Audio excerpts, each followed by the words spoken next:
So Thomas Gainsborough School, our Edtech journey. I suppose one thing to highlight is that we're not an Edtech first school, but educational technology is something we consider at every point of our journey. So what that looks like is that staff are well supported in administrative tasks, in planning. Students have got access to resources not only in school but also when they're at home. Teachers are confident and well developed, and I'd also say probably now developing in their use of education technology to make sure the student stays at the heart of the curriculum and that we're supporting their outcomes as well as their safety and their well-being. Practical examples of that would be our use of a communication system so parents can stay in touch with the learning that's happening, whether that's through our awarding of merits or communicating homework tasks. It's a really clear website that makes it easy for parents to get answers to the questions they've got. Students, through their IT lessons and also across the curriculum, are well-developed users of online tools. What's always interesting is the fact that whenever we teach them one tool, a new tool shortly comes along behind. So we teach them transferable skills. That means that whatever software they're faced with in the future, they should be confident users of that.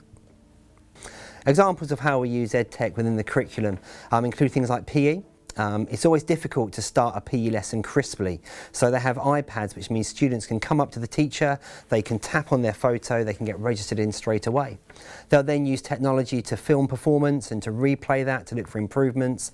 They'll be recording their activity throughout the week, whether that's taking their pulse rate during a PE activity or recording the steps they've accomplished while schools have been operating differently.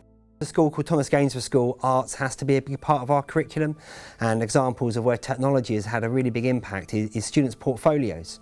In photography particularly, students will produce an online portfolio. What this means for development of work is students can comment almost live. Students have got a record of their development. They're able to integrate not only their practical pieces but also their digital work and present that for an audience that isn't limited just to their parents or to the community in school, but is often international, meaning they can get advice and guidance from professionals, however loosely or closely connected to the school.